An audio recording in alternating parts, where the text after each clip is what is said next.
जय हिंद। मैं रेनू, देसी विदेशी ग्लोबल चैनल से आप सभी का स्वागत है चैनल पर। सबसे पहले तो आप सभी का धन्यवाद कि आप इतने अच्छे कमेंट करते हो, जिससे हमें बहुत मोटिवेशन मिलती है। और आज की जो स्टोरी है वो थोड़ी सी हटके है, पीछे जो मैं स्टोरी डालती थी उनसे। प्रियंका के साथ आई आज। प्रियंका की जो लाइफ है वो एक बहुत ही स्ट्रगल से गुजर रही है, अब भी गुजर रही है और पीछे तो बहुत ही ज्यादा गुजर रही थी। तो प्रियंका ने एक ऐसा एग्जाम्पल सेट कर रखा है कि अपने समाज में क्या है, लड़कियां, कुछ तो लड़कियों को ससुराल अच्छे नहीं मिलते, कुछ लड़कियों को ससुराल अच्छे मिलते हैं तो वो खुद वहां पे सेट नहीं होती। तो प्रियंका के केस में इसको ससुराल सही नहीं मिला। सबसे पहले तो जब इसका रिश्ता हुआ उसी में धोखा हुआ, वो प्रियंका वीडियो में बताएगी कि क्या धोखा हुआ। और उसके बाद भी ससुराल वालों ने बहुत ज्यादा परेशान किया इसको। तो 10 साल तक तो ये झेलती रही समाज के डर से कि समाज क्या कहेगा। घर वालों को परेशान नहीं करना, टेंशन नहीं देनी। बट 10 साल के बाद उसने स्टेप उठाया, उसने घर वालों को भी बताया और समाज से ऊपर उठ के उसने स्टेप उठाया। वहां से आके अपने बच्चों को खुद पाल रही है वो। और एक यूट्यूब चैनल बना रखा है प्रियंका ने, प्रियंका धारीवाल के नाम से। उस पे उसने अपनी पूरी स्टोरी बता भी रखी है। और आज वो अपनी इस वीडियो में पूरी स्टोरी बताएगी कि उसके साथ कैसे धोखा हुआ और कैसे क्या क्या किया ससुराल वालों ने 10 साल में, और कैसे वो वहां से निकली और अब अपने बच्चों को कैसे पाल रही है। तो वीडियो के लास्ट तक बने रही। कैसे हो प्रियंका? नमस्कार, वही बढ़िया हूँ मैं। रेनू, आप कैसे हो? बढ़िया प्रियंका। तो प्रियंका बताओ, आपका जब रिश्ता हुआ था तो क्या धोखा किया था उन्होंने आपके साथ, क्या झूठ बोल के आपका रिश्ता हुआ? सबसे पहले तो मैं राम राम कहूंगी सभी यूट्यूब फैमिली को भी और देसी विदेशी ग्लोबल चैनल को भी। और भाई, मेरा नाम है प्रियंका। मेरे चैनल का नाम है प्रियंका धारीवाल। वैसे तो मैंने अपनी सारी जो भी मेरे साथ हुआ है, जो भी जिस सिचुएशन में मैं हूँ, मैंने सब कुछ अपने चैनल पे बताया है। फिर भी आज मुझे मौका मिला है देसी विदेशी ग्लोबल चैनल पे बताने का। और बताने का सिर्फ मकसद ये है कि मेरे जैसी बहुत सी बहनें हैं जो इस सिचुएशन से, घरेलू हिंसा के शिकार हैं और गुजर रही हैं। बहुत सी तो इस चीज से निकल भी नहीं पा रही है, वही घुट घुट के जी रही हैं। तो सिर्फ उनको मोटिवेट करने के लिए, अगर मेरे बताने से कि मेरे साथ क्या हुआ था और कुछ बहनें मेरे से मोटिवेट होती है, तो मुझे बड़ी खुशी होगी इस बात की। तो वही, सबसे पहले तो मैं बताऊंगी कि मेरी शादी को 11 साल हो गए हैं। मैं अपने ससुराल में 10 साल रह के आई हूँ। तो आपने पूछा कि सबसे पहले मेरे साथ क्या धोखा हुआ था शादी में। तो भाई, मेरी शादी हुई उस टाइम पे रिश्ता करवाने वाली मेरे घर परिवार से ही थी लड़कियां। तो उन्होंने लड़का बताया था। तो उस टाइम पे उन्होंने 10th बताया था लड़के को कि 10वीं पास है।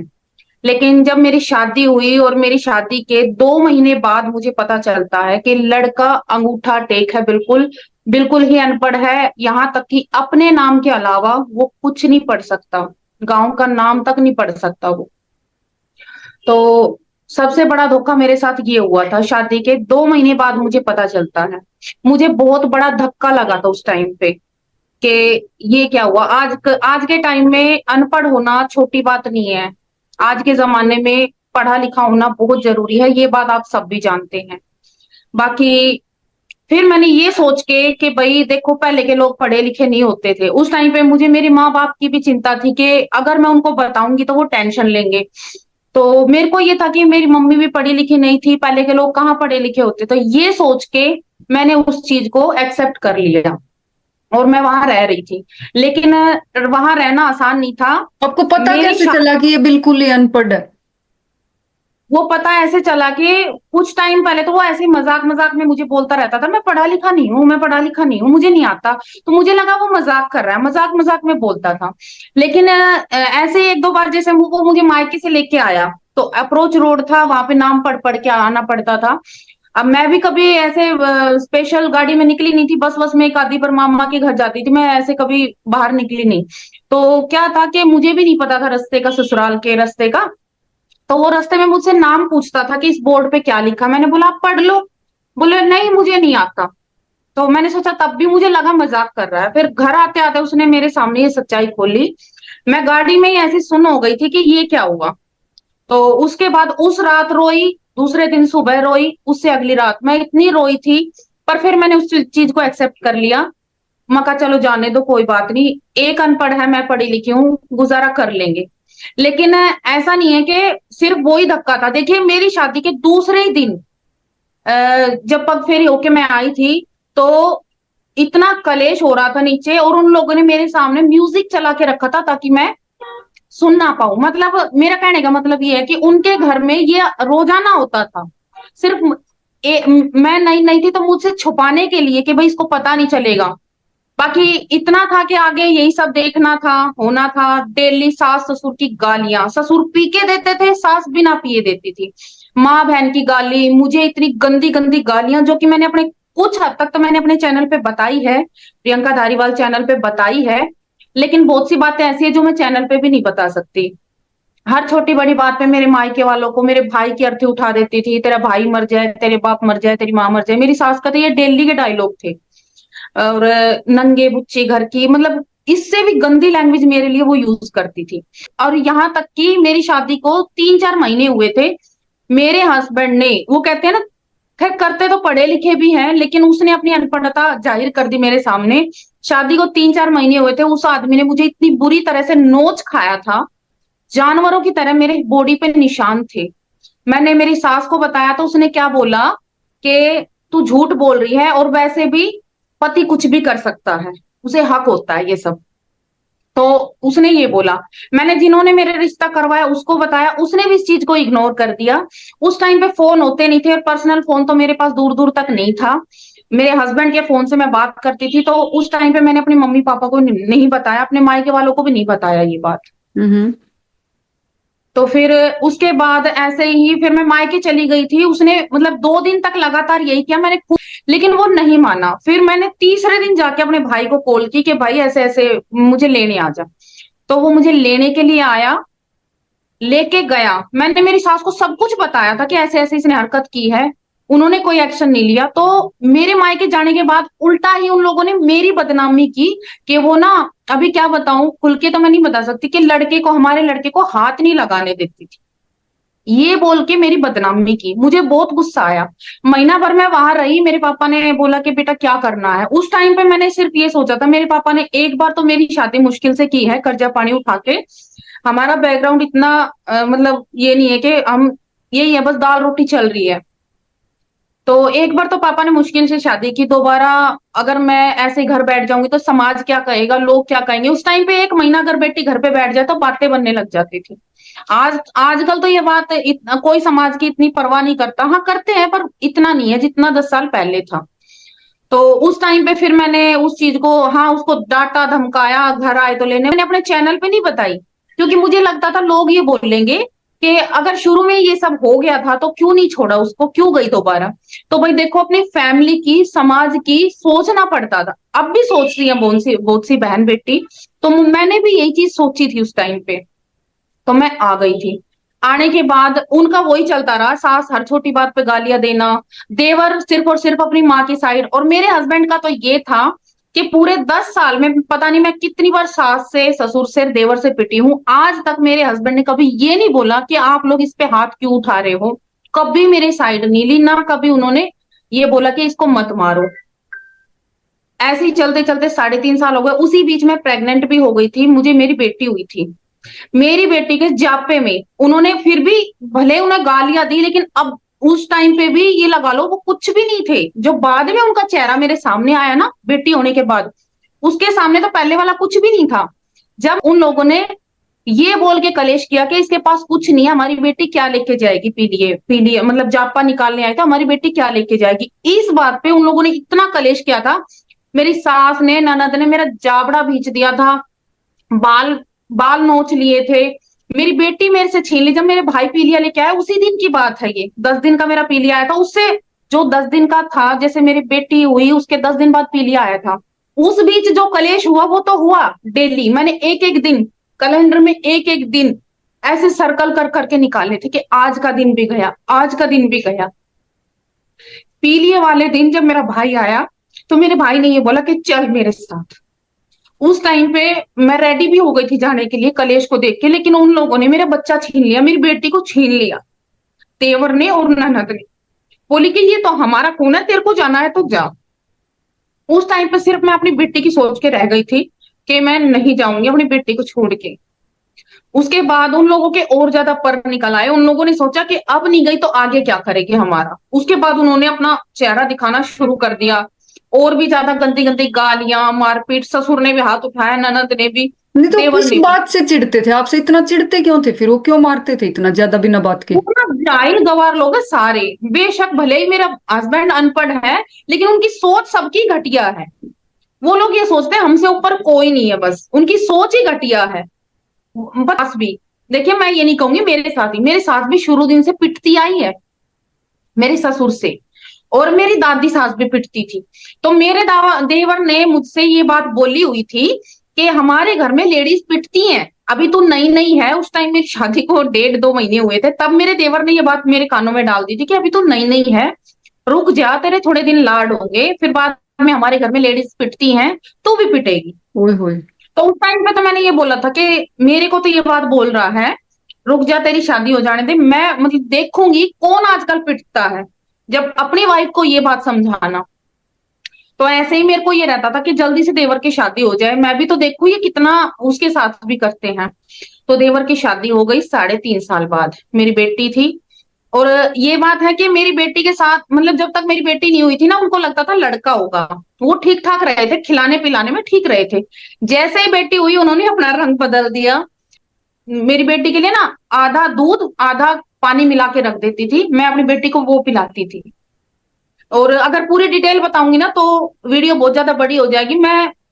बाकी मैंने अपने चैनल पे बताया हुआ भी है। तो उसके बाद देवर की शादी हो गई।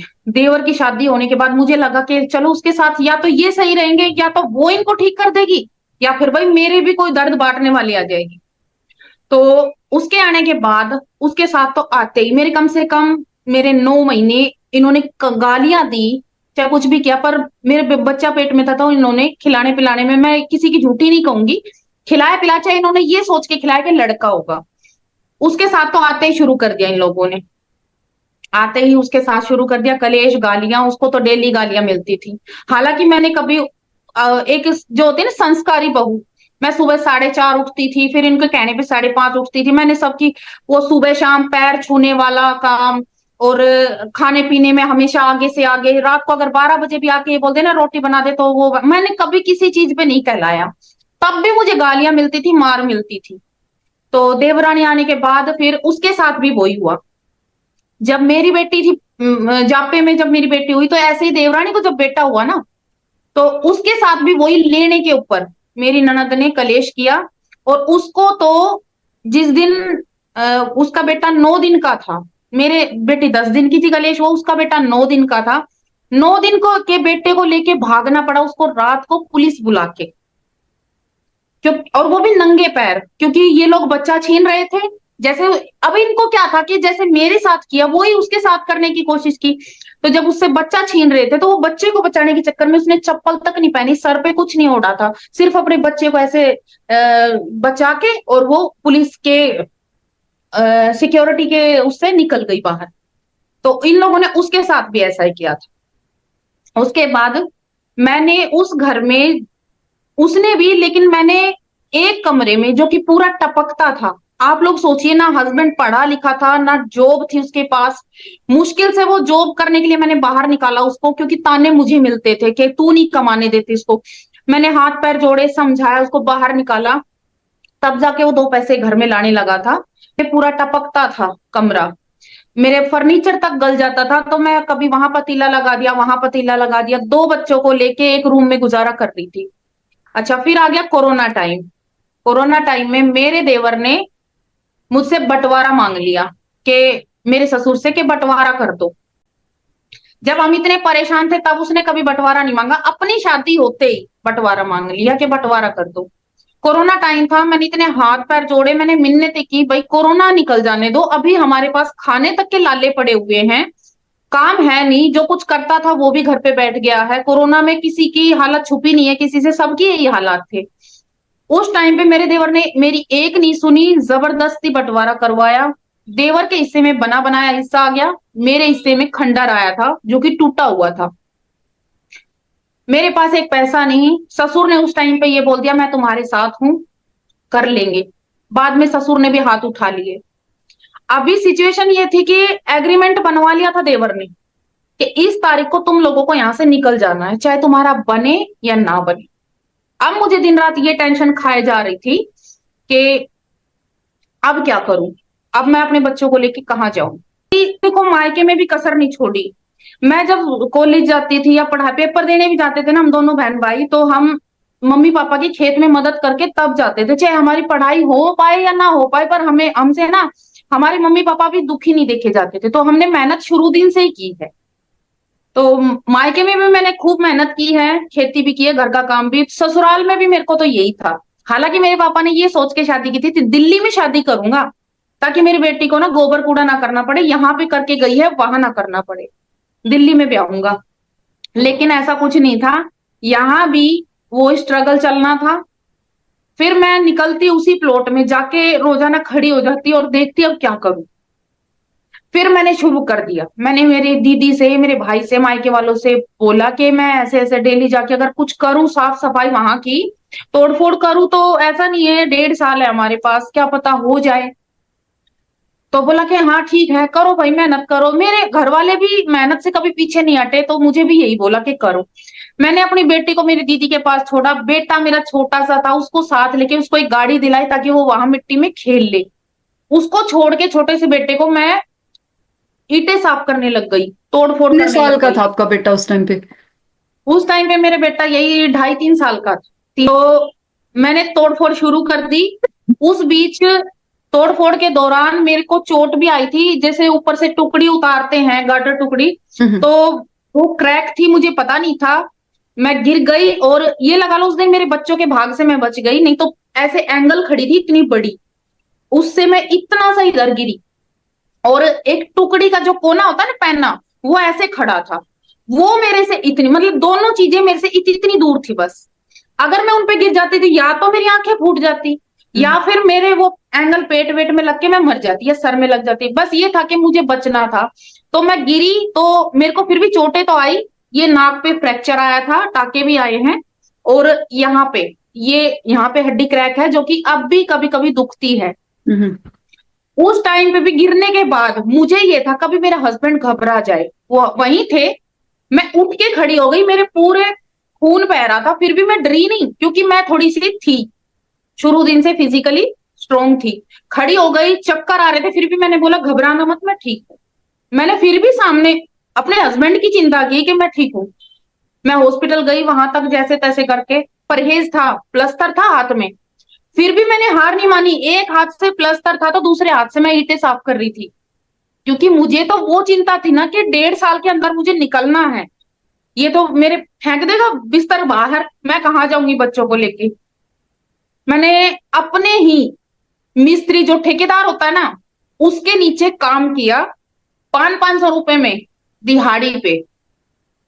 और बाहर जो मिट्टी और क्रेसर डाल देते हैं ना, बजर डाल देते हैं, तो उसको अंदर ले जाना होता था ठेके पे। 1500 में, 1000 में ऐसे ठेके लिए मैंने। और आस पड़ोस के लोग ये बोलते थे कि ऐसी बहू नहीं मिलेगी आज के टाइम में जो इतनी मेहनत कर रही है आज के वो लोग टाइम में। खुद के घर मैं, में ही ठेकेदार के नीचे खुद ही अपने घर के लिए ही नौकरी करते थे। हाँ, और अपने बल बोलने वाले ये बोलते थे उठा लेंगे मिस्त्री मजदूर उठा लेंगे। तो जब तो मैंने ये नहीं बताया कि भाई मैं मजदूरी कर रही हूँ अपने घर में, क्योंकि मेरे को ये था कि भाई ससुर की नाक नीचे होगी, ये बोलेंगे कि देखो भाई मतलब इतने, ऐसा नहीं है कि उनके घर में प्रॉपर्टी नहीं है, करोड़ों की प्रॉपर्टी है उनके पास, लेकिन नियत नहीं है। तो मेरे को ये था कि भाई लोग क्या कहेंगे। शुरू शुरू में तो मैंने नहीं बताया, मैंने बोला नहीं थोड़ा कर लेंगे तो क्या दिक्कत है। लेकिन बाद में सबको पता चल गया कि ये अपने ही घर में ठेकेदार के नीचे काम करती है, तो सब ये बोलते थे कि भाई बहुत मेहनती है। मेरा सर गंजा हो गया था, बाल उड़ गए थे, मैंने अपने शरीर तक का होश नहीं किया। इतना मैंने एक एक ट्रक मिट्टी, एक एक ट्रक बजर अंदर डाला है। ऐसे जैसे तैसे करके मैंने घर बनाया। यहां तक कि जो ये दीवारों पे पुट्टी होती है ना, ये भी हमने की। सारा सब कुछ हमने खुद किया था, जितना उसका मैंने खुद किया था। जो काम मुझसे नहीं हो सकता था वो काम मैंने मिस्त्री पे छोड़ा था। ऐसे करके हमने 2.5 लाख रुपए बचाए थे मजदूरी के। मेरे मायके वालों ने ये बोला, उस टाइम पे मैंने बताती बताती रह गई, पैसे नहीं थे तो मेरे मायके वालों ने ये सोच के मदद की कि अब बेटी की मदद तो करनी पड़ेगी, भाई ससुर ने हाथ उठा लिए और ये दिन रात मेहनत कर रही है। तब मेरे पापा ने लोन निकलवा के दिया था, 5 लाख रुपए लोन मेरे पापा ने दिया था, और ऊपर के 1.5-2 लाख रुपए मेरे दीदी ने दिए थे। मतलब 1.5 लाख एक बार, 50,000 एक बार, 2 लाख रुपए मेरी दीदी ने दिए थे। कम जब थोड़ा सा जरूरत पड़ी तब दीदी ने दिया था कि भाई बेटी परेशान हो रही है। मेरे पापा को तो इनकी आदत का पता था। मेरे पापा ने मना किया, लेकिन मेरे भाई बोला कि मैं ये सोच लूंगा कि मेरे दूसरा भाई था, मैंने उसकी हेल्प कर दी, तो ये सोच के पैसे दिए थे। अब घर बन गया तो मेरे हस्बैंड, और जॉब दिलाई मेरी दीदी ने, उस टाइम कोरोना टाइम था, घर बैठा था, मेरी दीदी ने जॉब दिलाई मेरे हस्बैंड को ताकि भाई 2 पैसे घर में आए और इनका गुजारा हो जाए। उस बंदे को घमंड आ गया, और कहते हैं ना घमंड तो रावण को भी हवा था। हम्म।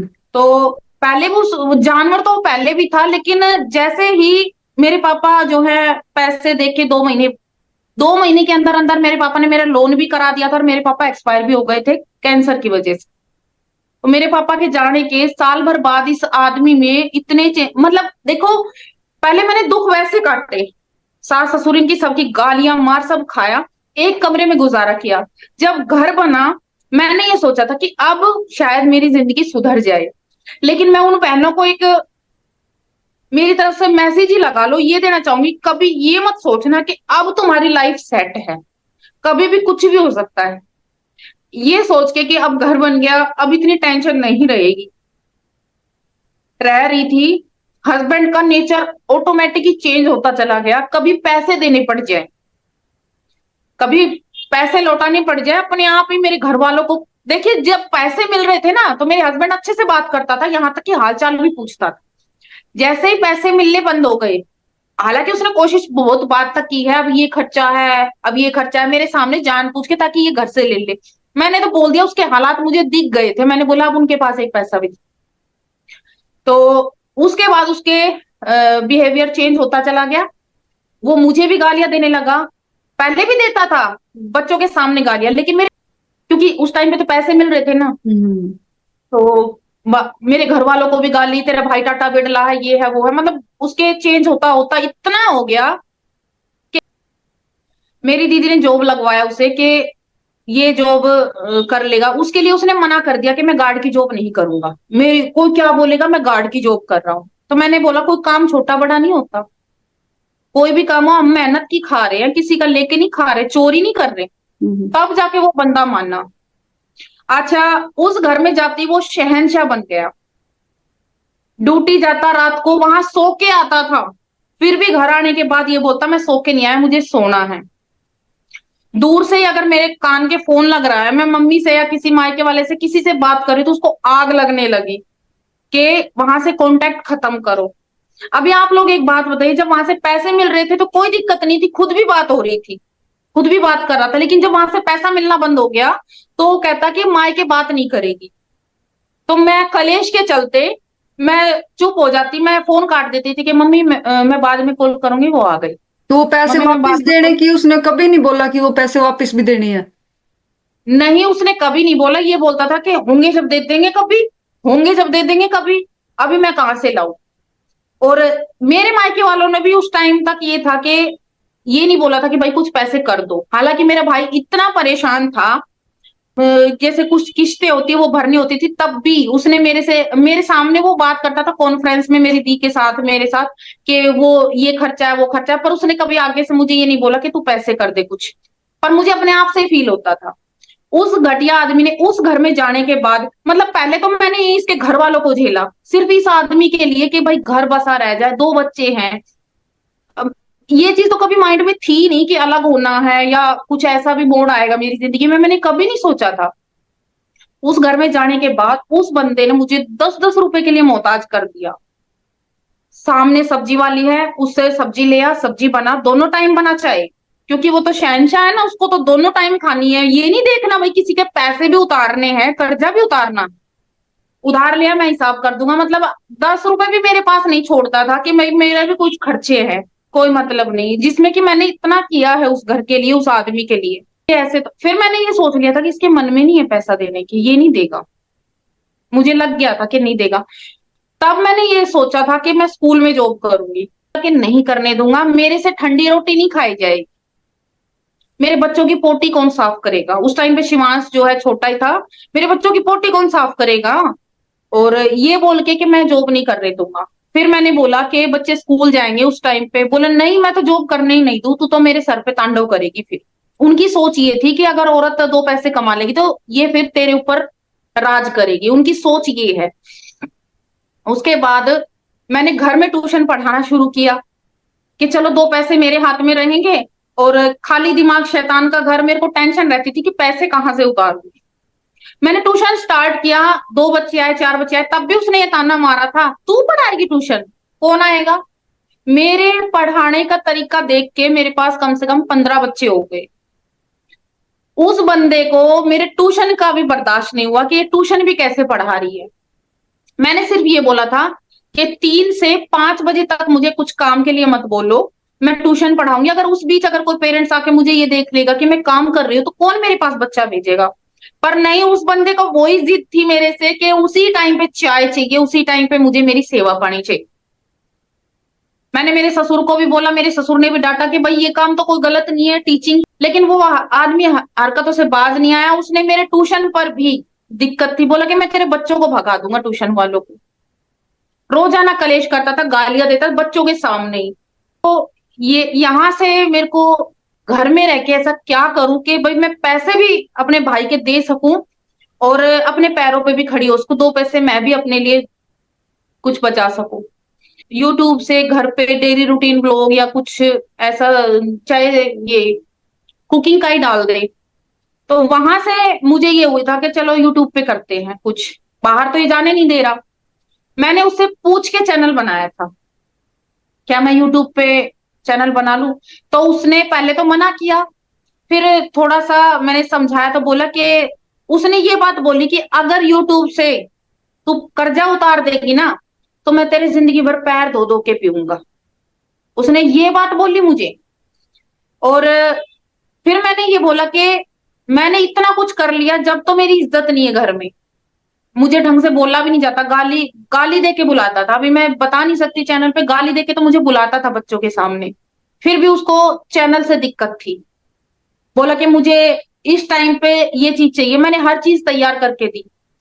उसके कपड़े, कई बार ऐसा होता था कि मुझे घर का भी काम होता था, बच्चों का भी, बच्चों को भी स्कूल छोड़ के आना, सारा काम होता था। तो जो कपड़े मैं धो के सुखाती थी ना, बोलता कि ये नहीं पहनूंगा, वो वाले धो वो ही पहनूंगा। मतलब वही जिद वाली बात। उसको ये था कि किसी तरह भी इसको ना पैसे मुझे देने हैं ना देने देने, उसको ये था ना कमाने देने कहीं से, मतलब बस फालतू कामों ना, में बिजी मतलब रखना ये है। था कि मैं जो कमा के लाऊंगा उसमें ही अपना मतलब जोड़ भी लेंगे, किसी का देना नहीं है। उसकी नीयत ऐसी थी, किसी का देना ही नहीं है। तो अभी मैं बताऊंगी उस दिन की बात, जो उस घटिया आदमी ने मेरे साथ हैवानियत की थी। हालांकि उसने हाथ पहले भी उठाए हैं, और उसने यही सोच के हाथ उठाया था कि पहले जब इतनी बार मार रखा है तब इसने कुछ नहीं किया, तब ये आ गई थी वापिस, तो अब क्या करेगी। एक बार तो उसने मुझे इतना बुरा मारा था कि उस टाइम पे मेरे देवर था तो उसने मुझे बचवाया था। और मैं ये नहीं कहूंगी देवर भला, देवर ने भी मुझे मार रखा, लेकिन उस टाइम पे होता है ना कि एक वो लेना कि भाई मैंने बचवाया, तो ये सोचे कि देखो मैं भला हूं, भलाई लेने के लिए उसने मुझे बचवाया। बाकी बाद में मुझे पता चला कि बहुत खुश हुआ था मेरी मार खाने से, बोला कि पिटी ना अच्छा हुआ। तो इतनी बुरी तरीके से मारा था, मेरा ये मुंह सूज गया था। और फिर जब मायके बताने की बात आई ना तो मेरे हाथ पैर जोड़ने लगा, मायके मत बताना, देख मैं तेरे को बहुत चाहता हूँ। मैंने, मेरी गलती से मेरे को सनक चढ़ गई।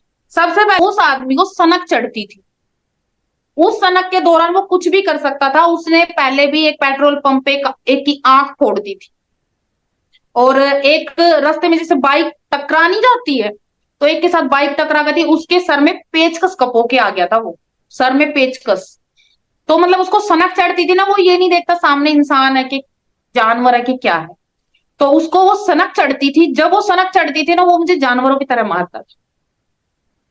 तो उस दिन भी कुछ ऐसा ही हुआ था। तो मैंने उसके पूछने के बाद मैंने चैनल बनाया, क्योंकि मुझे पता है ये सन की है, मार देगा। उसकी माँ बहन ने उसको ये बोला कि वीडियो बनाएगी अब ये, बस उसको वही चीज खटक गई। तो बोला तू चैनल नहीं बनाएगी। तो मैंने बोला मैं ठीक है, मैं चैनल नहीं, पहले तो मैंने बोला क्यों, क्या बात हो गई, उसने बताया नहीं। फिर उसने बोला कि तू चैनल बनाएगी ना तो मेरे से बुरा कोई नहीं होगा, और मैं नहीं जानता तू चैनल। तो मैंने ये बोला ठीक है मैं नहीं करूंगी, लेकिन कुछ पैसे मेरे भाई के कर दो, वो बहुत ज्यादा परेशान है। ठीक है मैं नहीं करूंगी, पैसे तुम दे दो, एक बार में नहीं दिए जाते, थोड़े थोड़े करके दे दो। तो उस बात पे उस आदमी को इतनी सनक चढ़ गई कि इसने पैसे मांगे तो मांगे कैसे, और आज अगर तू इसका इलाज बांध देगा तो कल को ये फिर पैसे नहीं मांगेगी।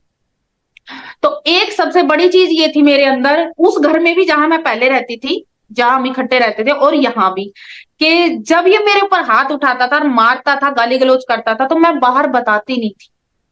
मुझे ये रहता था कि पड़ोसी मजे लेंगे, कोई क्या कहेगा। मेरे को ये था कि अंदर पिट के मैं बाहर ये दिखाती थी कि हमारे बीच ऐसा कुछ नहीं हुआ, वो ये कि भाई किसी को पता ना चले। यही हम सबसे मोटी गलती कर देते हैं।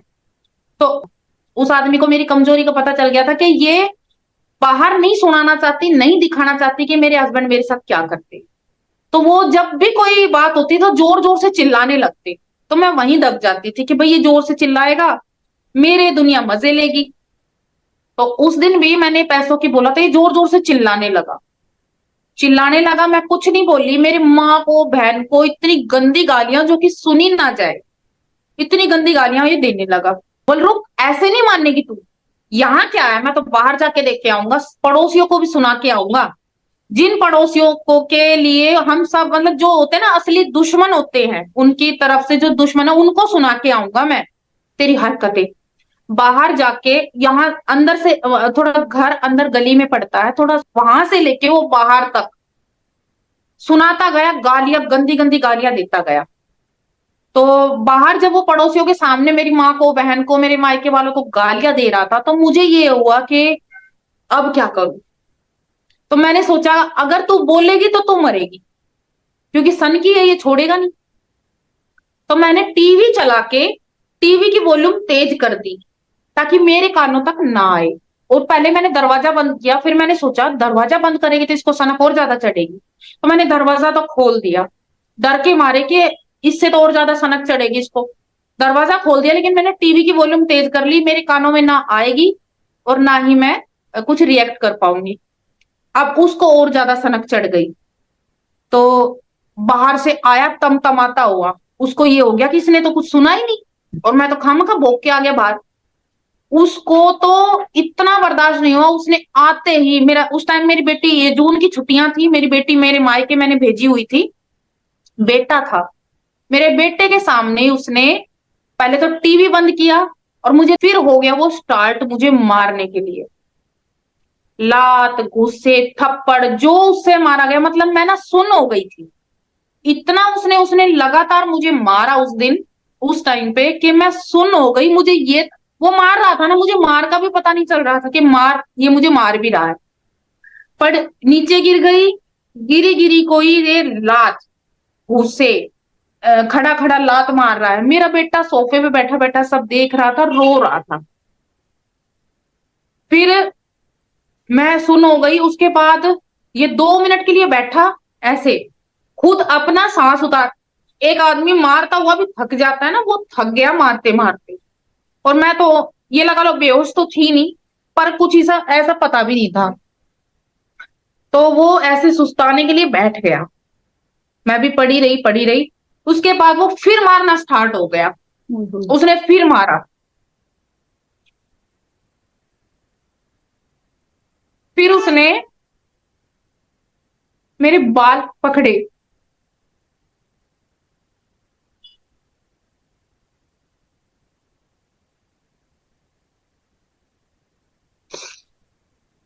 फिर उस जानवर ने मेरे बाल पकड़े। और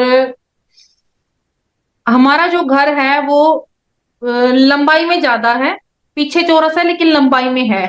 तो सामने 5-6 कमरे हैं किराए के, फिर सीढ़ियां हैं, ऐसे करके फिर अंदर रहने का। तो उस जानवर ने मेरे बाल पकड़े और मुझे घसीटता हुआ, पूरी बॉडी का जो वेट था वो सारा मेरे बालों पे था।